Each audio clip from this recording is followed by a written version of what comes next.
嗨，大家好，我是躺平叔，今天是2026年7月7号。这一期咱们继续聊聊恒大清盘，聊聊中国的房地产。今天在网上有一篇报道，叫西瓜商业地产。他说54亿薪酬全额追缴，200余名恒大高管集体退钱。好像以前网上也有这个传言，但是今天他又说了，他说恒大一场自上而下的追缴风暴正式收网，超200名新旧高管被迫排队退钱，无论身居集团高位，早已离职离场，还是滞留海外隐匿资产，所有依托虚假财报吃下高薪、奖金、理财佣金全数退回，分毫必追。2024年末启动2026年全面提速，一场覆盖恒大总部区域项目全层级的退薪行动全面铺开，涵盖离职、滞留海外全部前高管，分批向公安专户退还薪酬、理财提成。这不是企业内部整改，是债务暴雷后的司法追赃挽损。这个文章说，他说证监会处罚决定书明确定性，2019年到2020年，恒大虚增营业收入5641亿元，虚增利润920亿元，靠造假财报撑住千亿房企体量，支撑管理层领取天价酬劳。2017年到2021年5年，恒大高管合计揽薪超54亿元，全部属于不当得利，必须依法退回。文章说，本次追缴划分2条红线，无任何人可以例外。第一，全员按15%比例退还薪资奖金，比例对标虚增营收占比，覆盖集团高管、区域总裁、一线项目总。这我理解的是，你是集团的高管，或者区域的项目总裁、一线的项目总，这些人，你比如说你是这5年你拿了恒大工资是1000万，那你就要退150万。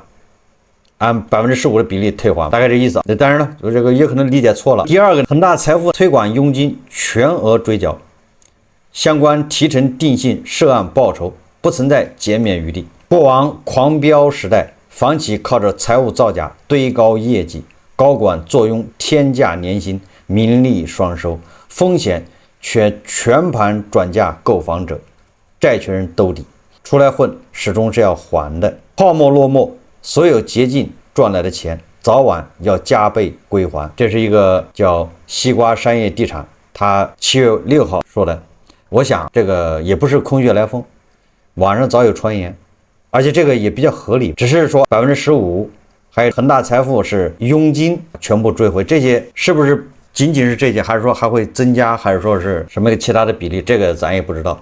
但是我觉得追回是有必要的，因为它主要是高管，因为高管他们的分红，他们是跟效益是密切挂钩的，而证监会已经认定了恒大是吧，这个虚增利润、虚增收入，那这些高管他们一定会因为虚增利润、虚增收入而带来他们的奖金增加，肯定的。所以说退15%，这个都算少了，但是即便是退15%，这日子也不好过。为什么？就大家都知道。因为他工资拿了之后，很多都是买房、买车消耗了消费，对不对？他不会存银行，有的买了股票，那股票腰斩了；买了房子，那房子现在肯定是很难看。那现在要退，那怎么办？只能卖房，对吧？或者卖车、卖资产，这资产都已经大幅缩水，这个时候很容易出现这个叫现金流断裂，出现窟窿。当年800万买的房子，现在卖只能卖400万，就这么个事。所以往出掏钱很难，一掏钱很容易现金链、资金链就断了。但是出来混总是要还的，你靠弄虚作假来拿这个奖金，这是不对的。这个文章还提到了前首席科学家任泽平，说对应追缴731万元，说已经足额缴清。我觉得恐怕这个有可能是误传，任泽平要退731万元。这个有点狠，所以这个消息不能保真，大家听一听就完了。但是我看任泽平老师现在在网上感觉是卖课直播是吧？天天鼓吹红绿市场，就给人感觉有点像孟晓苏这个专家，最后他开始卖课完了这个卖房子，感觉好像赚钱很有迫切感。那比咱们牛马韭菜还更迫切要钱，所以给人感觉好像确实是不是财务上遇到困难了，急于要赚钱要变现吗？这个不太好理解。那既然说了这个专家，我们再看一个经济学家马冠元老师啊，今天又有高论，我们来看一看他这个高论。官员看经济，他的微博上有，大家可以自己去看，我这念一念。他说他是视频完了之后，他发了一个文字版的，咱就直接看文字版的。他视频是5-6分钟，大家可以去看视频。有很多人说他不愿意听这些专家说了些啥，说经常吃饭的时候，我一念到专家名字就影响他们吃饭，你得受着点，因为做节目总得看看专家咋说的，咱们怎么理解的。如果专家说的你也不管，让咱自己坐在这瞎编，那肯定不行啊。我们要看，要么看媒体怎么说的，媒体怎么报道的，要么看专家怎么说的，看看专家说的有没有道理，咱们评论评论。所以说这也不看那也不看，那咱看啥？自己在坐在那自己瞎编，什么瞎编要犯法，瞎编可不行。那马冠元老师他说，房价什么时候回到2021年的高点？什么时候？全球房地产的历史已经给出了答案。大家在这儿卖个关子，故弄玄虚，说这个房价什么时候回到2021年高点呢？全球房地产历史已经给出了答案。首先是房价会不会回到2021年的高点？这个问题不是情绪问题，是规律问题。也就是不是你怎么想，而是规律。这你怎么想不重要，就这意思。不以个人的意志为转移，它是个经济规律。他这么说也有道理，没毛病。不是我想它涨，它就能涨；我天天说它跌，它就能跌。那我这么厉害，那我不是成了国家重点保护人物了吗？人才了，那就必须得保护起来。那让我天天花钱请我去说美国，对不对？我天天说美国，就把美国说崩了，对不对？那这根本不用什么核武器，什么人工智能跟美国竞争，那派我去就够了。我天天在这儿一天做20个节目，专说美国这个不行了，崩盘。不以人的意志为转移，你说没有用，实际上说只是一个观点。马冠元他就说了，他这玩意你回到2021年的高点，这个事情它不是个情绪问题，是规律问题。每个国家的房价走势从历史上都能找到一些规律，一般跌多少年，跌多少幅度，回到高点又需要多少年。虽然每个国家当然不一样，时间不同，跌幅不同，修复速度也不同，但大体可以作为参考。但是马冠元老师一上来就摆出一副理中客的姿态，也警告大家不要动情绪，要看全球历史规律。但是恰恰你要是看历史规律，就很容易掉到陷阱里面，因为历史是吧，告诉我们是吧，我们从来不能从历史中吸取经验教训，大概这意思。原话大家自己去找去。所以说一说全球历史规律，我就预感马冠元老师很有可能要陷入一个逻辑黑洞，因为历史它没什么太多规律，他所说的规律我不看都知道，他是建立在美国、日本、欧洲这些规律上面，因为咱们以前没有过的事。你要记住，我们的房地产是从2000年大概1998年开始改革，后面就一路一帆风顺，涨了20年，涨了2021年20多年呢，一直是这么上来的。当然中间有小的波动，2015年小的波动，还有2008年小的波动，但是大方向就是往上走。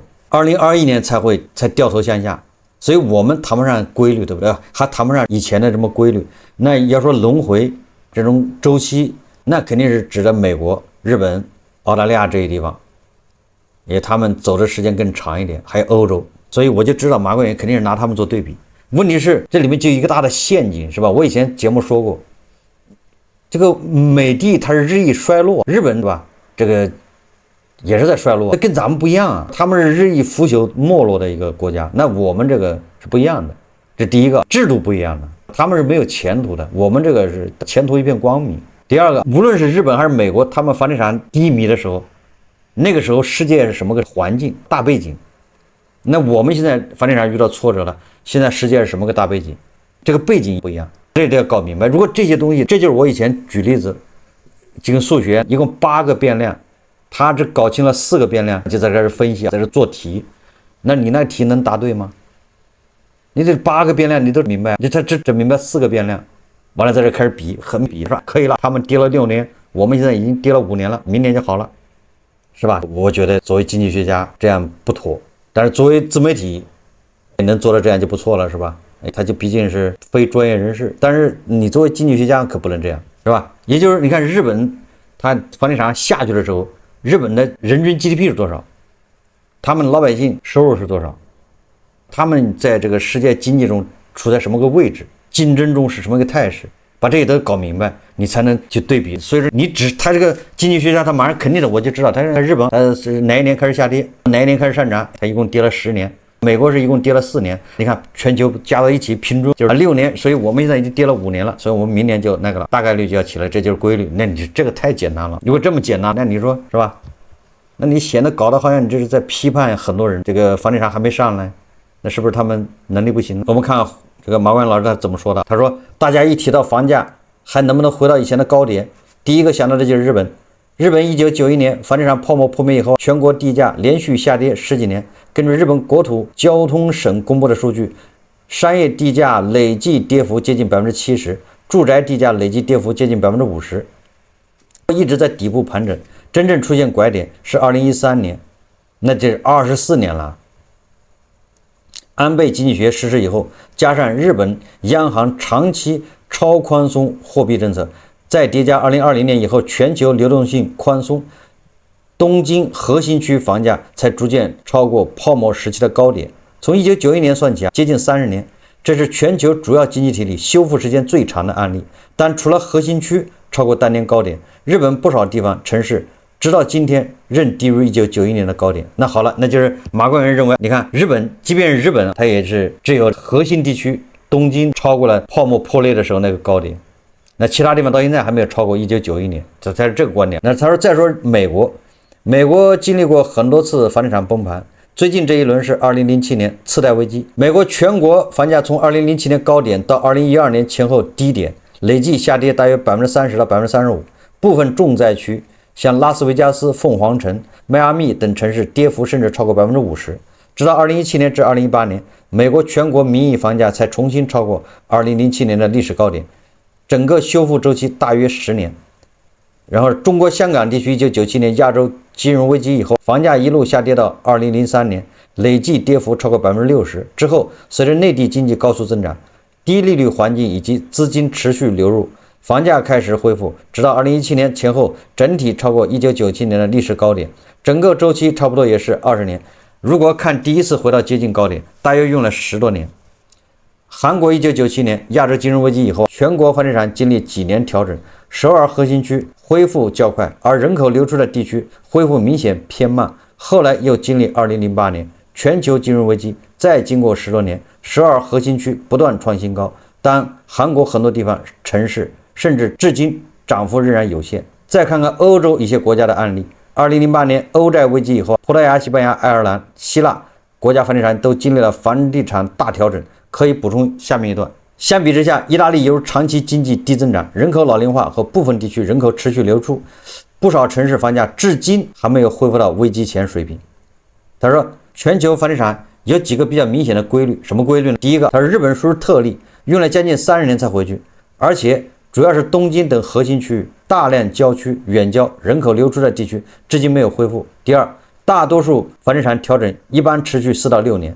真正回到上一轮高点，中位数大约需要10年以上，很多国家需要12年、15年甚至更久。第三个，并不是所有的房子都会回来，真正经历过房地产大调整以后，最后能够重新创出历史高点的，基本都是人口持续流入、产业持续升级、土地资源稀缺的核心区、郊区、远郊人口流出的城市。很多房子即使名义价格接近以前，扣除通货膨胀以后，实际价值仍然没有恢复。好，这就是它的规律。它的这个规律说白了，那仅限于美国、日本、欧洲，他们是资本主义国家，他们是市场经济。那这个日本是用了30年，但是很多国家实际上只有个别地区、核心地区回到了泡沫破裂的最高点，其他地区到现在都没有回，就回不到最高点了。日本花了30年，这就是马冠元的观点。好，他后面说，他说中国未来会不会回到2021年的高点呢？这就是我们关心的答案了，对不对？经济学家怎么说？你把前面美国、日本、韩国、欧洲说了一通，想说明啥？他说，我认为不能简单套日本，也不能简单套美国。他说，中国既有城镇化还没有完全结束的一面，也有人口负增长、住房拥有率较高、库存压力较大的现实，还有政策调控能力远强于欧美国家的特点。他说，所以未来更大的概率不是全国一起上涨，也不是全国一起下跌，而是持续分化。这马光远的观点，核心地段优质资产也可能率先修复，甚至重新创出历史高点，而大量人口流出的3、4线城市恢复难度会明显更大，甚至长期很难回到2021年的价格。那这不就是跟美国、日本一样吗？是吧？他的观点，无非就是说时间长短的问题。这个特征不就跟美国、日本一样吗？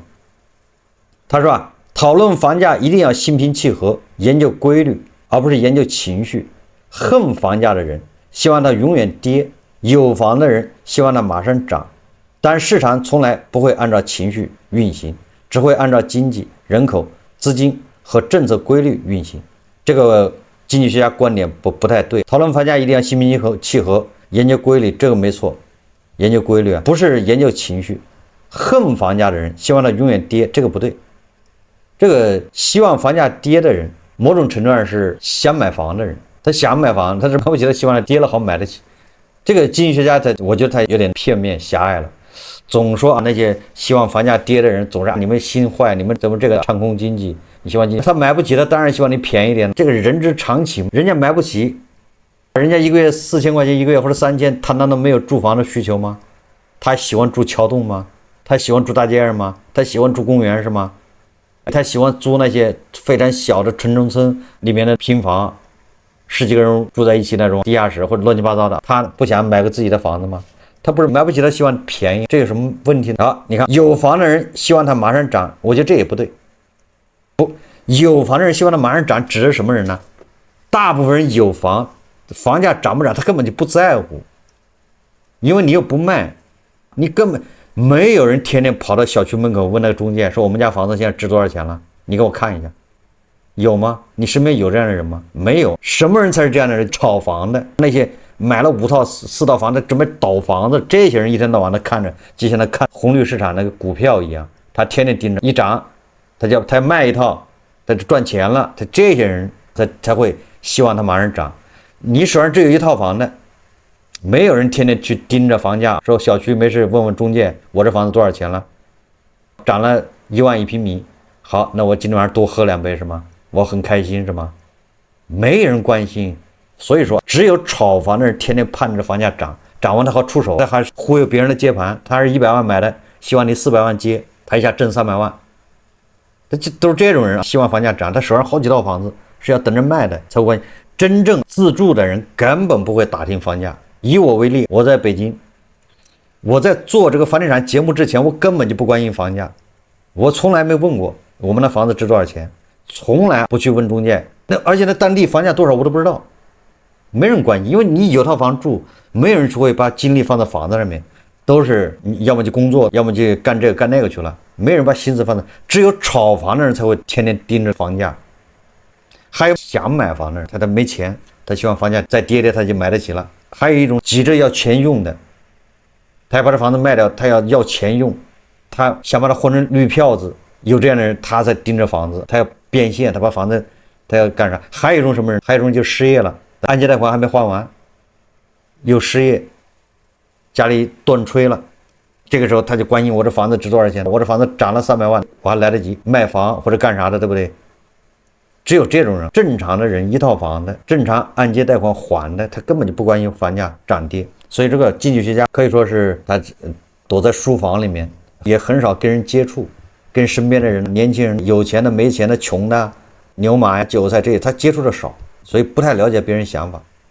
所以他觉得他身边都是炒房的，只有炒房的才天天盼着涨它好卖，是吧？我今天我就可以这么说，如果你只有1套房，你的按揭贷款还完了，或者还得快还完了，或者还按揭贷款对你来说不叫没有压力，你这样的人肯定不会关心房价，你不会天天问你那房子值多少钱，没空。你只有遇到困难了，现金流要断了，这个时候你才想起我这房子值多少钱，这房子涨2倍了你就高兴，要腰斩了你这对吧？这就是戴维斯双杀。他说，从全球房地产历史来看，一轮真正的大调整以后，房价能够重新回到上一轮高点，通常都不是3、5年的事，而是一个10年以上的长期过程，这没毛病。我觉得这个他说的对，就是这个过程很长。房价恢复甚至往上走，这是一个长期过程。但是能不能创新高，核心地段能不能创新高，这个要打4个问号，没有什么必然性。你不要看东京创了新高，美国创了新高，或者你又得出结论说必然会创新高，这个我觉得这叫刻舟求剑，这个叫你就忘了当时的阶段。日本为什么创新高？因为日本的第一个是要大量的人跑到东京去买房，是外国人跑到东京买房，不是日本人自己。还有日本货币极度宽松，那利率都快是0了，还有一些其他条件，所以东京的房价可能创了新高，但是其他地方还没回到91年，还早着。东京、日本很多地方房子不是都是很便宜吗？相当于人民币几万块钱，有的1万都不到，你就可以买一套一户建。但是你要住进去的，你要让它宜居，你得装修的能可以住的还比较舒服，那恐怕你就得花几十万，大概是这样子。你要这么矫情，实际上中国大量的这种地方，那中国好多农村都没人了，那房子也是有的盖得不错，你也进去，你跟人家签个协议，1万块也能买一套，是也装修也可以住。现在交通公路都有，你开车你不讲究，中国未来有很多这样的地方，实际上现在就有。我们家的附近的房子，有的房子也不错，没人了，你要给个2万，人肯定卖，但是你要把它装修，对不对？装修完了之后，你上班，反正你比如说到安庆上班，你稍微远一点呗。这不就跟日本的那乡下的一户建不是一个道理吗？是吧？差不多一个意思。这第一个，就说你很多地方价格恐怕跟日本一样的，还要往下出来，想回到高点那是不可能了。第二个就是什么呢？第二个就是日本房地产低迷的时候，美国低迷的时候，那时候世界的环境是吧？经济环境那时候正是叫什么？全球化如火如荼。日本不行，那中国行。中国那时候正好经济起来了。日本不行，韩国还可以是吧？就这样，但你这儿不行，别的地方好得很。那所以说而且是全球化。所以说它基本上，对吧？它不一样。那现在你说第一个全球化，大家都在贸易壁垒，大家互相防，这是个环境不一样了。第二个，全球经济现在都是摇摇欲坠，都不太好。你说快一点的，那就是印度、越南这地方，但是好像跟咱们也尿不到一个壶里去，怎么弄？第三个要注意，过去有时候速度，有时候交通各种原因，导致这个位置重要，不就是因为速度、交通这些东西吗？所以你离核心区越近，你的效率越高，你耽误的时间少，所以越近的位置就越贵，这个很正常。但是现在是扁平化，会有某种程度上扁平化，就是因为叫远程办公、移动互联网的发展，包括人工智能，它会在一定程度上扁平化。扁平化说那些核心区没有以前那么重要了，我们没有必要非扎到国贸边上，对不对 ？CBD 中国尊边上，你干啥？非扎那边上干啥？你现在提倡在家办公。远程办公越来越不需要你非要往那中间扎了，那就是这样，就会让那个位置的溢价呀，它就会下来。而随着这个科技发展，这个位置的溢价，我觉得会越来越下。再加上学区房的溢价，现在孩子越来越少，学区房的溢价也没了。再加上我们远期的人口是在下降的，那你说这些不利的因素影响下，是吧？你要回到东京创新高，你得掂量掂量。最主要的是什么？最主要创新高。房价创新高指的是新盖的那些房子，那二手房，你以后就是老破小的都是贬值。你位置再好，老破小不也是在贬吗？是不是这个逻辑啊？新房子都是第4代，马上就第5代、第6代住宅，人家卖的贵一点正常。但是你那个房子在手呢，那就老破小，那只能是你人家涨你也跟着涨是吗？你因为位置的溢价没了，而且是在缩，你知道吧？因为位置的溢价要去掉，泡沫没了，所以说。在这种情况下，你说我的意思就是，你想在那儿买个房子，说以后未来挣个2倍，你20万一平米买的，你还想涨到40万一平米，你就不要做梦了。所以很多地方所谓的核心区是个假象，你要想让它回到2021年之前，没那么容易。所以严格意义上说啊，2021年炒房被套的人想解套没这可能，不要有这个想法。为啥？因为你那个房子等到人买的时候都是成老破小了。那边上就是5代住宅出来了，这谁买你那个房子？5代住宅到时候价格高一点，你腰斩，对不对？腰斩才行，要不然你跟5代住宅怎么匹配？人5代住宅卖10万一平米，那你那只能卖5万了，5万都到不了，就同一地段，是不是这个逻辑啊？5代住宅吊打你那玩意，这个叫实用面积是吧？老房子不叫实用面积，宅面积，实用面积，这个使用率是吧？使用率70%、75%。人家新房都是120%，买100平，实际上得到120平，你跟人怎么比？人家更合理布局。所以我的意思就是不要再纠结什么啊，房价还能不能回到过去，跟你也没关系，因为你那个房子回不到过去了。何况说回到过去也没那么容易。我们过去理所当然的认为位置好的必须涨，那是过去。那过去我们的交通条件就那么多，制约了。过去我们每个人必须要到核心地方去上班，现在有很多大的公司主动往郊区搬，便宜，为什么非在市里面扎堆？好，这是马光远的观点，我认为他的意思，我认可他一部分。他说其他地方回不到过去了。第二个，能回到过去的，那时间也很长，不要老想着一涨明年后年就到了，那不可能。我不认可的是说日本到创新高，不代表我们也要跟着后面创新高。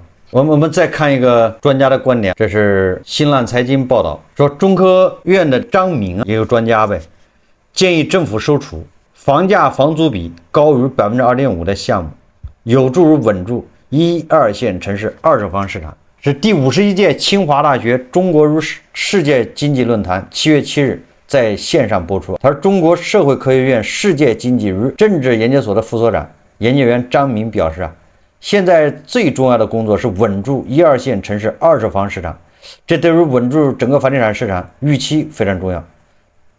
他说，根据我们团队的观察，现在部分1、2线城市房价已经明显下行了，虽然房租也在下行，但房租下行的幅度要远低于房价下行的幅度，因此很多小区的房价房租比已经回升。比如说1线城市有一些楼盘房价房租比已回到 2.5% 以上，甚至接近 3%。 他说，专家就建议他说政府可以花一笔钱专门收储这种房价房租比已经高于 2.5% 的项目。他指出这批住宅的房价房租比是 2.5%， 而当前10年期国债利率才 1.7%。 更重要的是不用花太多的钱，他说政府先发1000亿的国债来收储，买了之后可以把这部分房产做 REITs， 用发行这种 REITs 回笼的资金继续收储。换句话说收购房价房租比高的小区楼盘，再利用这种叫证券化把它盘活，政府用较小的财政资源就有望稳定房地产市场。这专家这个想法真的很好，一拍脑门。你说我首先假设真的有租售比是 2.5% 以上的，那么实际上轮不着政府来收，中介就收了。如果保证稳定在 2.5% 以上，中介就收了，是不是这样？或者 3%， 你政府收，假设就用 3% 来收，你政府收这种，你出200万把这房子一收，你每个月租金这个大概900块，是不是？不是900，应该是6000块，要不然 3%。 问题是你这房子你得管理，这一套房你收了好的房子，你要多少人来管理？你还租不出去，你1年还有1个月的免租期，是吧？你还联系租户，你怎么租的？你管理对吧？还联系租户，真是一大堆的，你这 3% 也不够啊，你养个人都够呛。这专家这想法太天真，但是个人是可以的。如果真的到了 3%， 那个人说我手上有钱，我存银行在 1. 点几，那我不如买个房子。现在按揭贷款利息只有 3%， 如果公积金的话只有 2.1%、2.2%， 那我自己付首付呗，我公积金贷款买了，把房子租出去，租金付我按揭贷款还绰绰有余，还有得多，对不对？要公积金在 2. 点几，那对我是合适的。那个人就去干了，对不对？轮不着你政府来，大家都不傻，都会算账。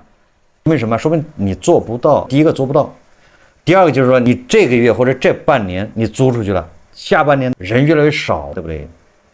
明年后年你这个地方租金涨是因为工作，有人往你这儿跑，你这儿有工作，现在工作越来越难找，年轻人都不在你这待了，都跑走了，对不对？房子越来越难租，多人少房子多，你租金怎么还能涨？所以这个有点想当然。实际上政府收储也收了3年了，现在怎么不说到底收了多少套？3年前好像郑州是吧，好多地方就开始收了，现在咋不宣传一下收了多少套？干啥呢？如果他一旦租售比合适，老百姓自己就去买去了，这根本轮不着政府，你拦着不让他买他都买。为什么不买？还不就是算不过账吗？他一算账亏不合适，他就不买。这专家就是何不是肉糜。好了，最后我们再看一下这个高盛最近发表了一篇报告，引发热议。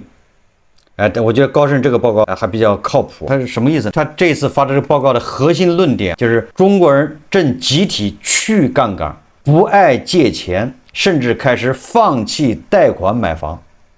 这个跟咱们判断是一样的，是吧？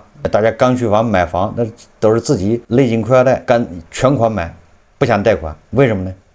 高盛指出，按照可支配收入算，中国居民负债率高达140%，远超美国的81%，每挣100块就有近14块要拿去还本付息，这个痛苦指数是美国、日本人的2倍，所以房贷存量连续12个季度负增长，消费贷甚至出现了有统计以来的首次萎缩。很多人解读为民众没钱了，这只说对一半，更准确的说是民众在经历一场深刻的资产负债表修复，一种用脚投票的理性反叛。但首先这不是崩溃，而是排雷。过去20年，我们被灌输了房贷是甜蜜的负担，通胀会稀释债务的信仰。但当房价上涨预期被打破，收入预期变得不确定时，那套逻辑瞬间崩塌。一个简单的数学题，如果理财收益只有 2%， 房贷利率是 4%， 提前还贷就是当下最安全的投资，收益高达 2% 且零风险。这早就咱们恒大一爆雷的时候，我就建议把所有的理财产品全部赎回，把你的按揭贷款全还掉，剩下的钱存银行，这是最安全的、最保险的做法。这可是5年前，对不对？咱们就建议大家拼命存钱，提前还贷，不是因为更富了，而是因为更清醒了，用现金换回对未来生活的掌控感。其次，买房逻辑已彻底改变。报告提到，一些城市成交量回暖，但房贷却没跟上，这说明大家确实在买房，只不过用的是自己的钱，全款或高首付。曾几何时，贷到就是赚到的铁律，如今无债一身轻成了新共识。房产在家庭资产中占比5年掉了15个百分点。这几十万亿规模的迁徙不是逃离，而是一次主动的资产再配置，从砖头信仰转向现金为王。这个高盛认为，如果收入预期能实质回暖，那么眼下的缩表就是通往健康经济体的必经洗礼。如果渗透失效，存款的堰塞湖还会越来越高。高盛最后的灵魂拷问是：政府借来的几十万亿，能否最终穿透管道，变成老百姓的工资条上实实在在的数字？对，说1000道1万，还是牛马韭菜的收入要涨。牛马韭菜的收入一涨，你房子就稳住了，大家预期就好了，大家就敢去买房了。高盛说，如果不能的话，那么这轮去杠杆就可能从理性的避险滑向悲观的自我实现预言。所以与其嘲讽躺平，不如看清这背后民众用存折投出的票。不是我们不爱借钱了，而是我们需要一个敢于借钱给未来的理由。那个理由不是房价上涨，而是确定可感的收入增长。这才是解开一切死结的钥匙。说1000道1万是吧？还要提高收入。如果避开收入谈什么房价，这就是耍流氓。好，这期节目我们就聊到这里，感谢大家收看。如果喜欢我的节目，欢迎订阅、点赞、评论，谢谢大家。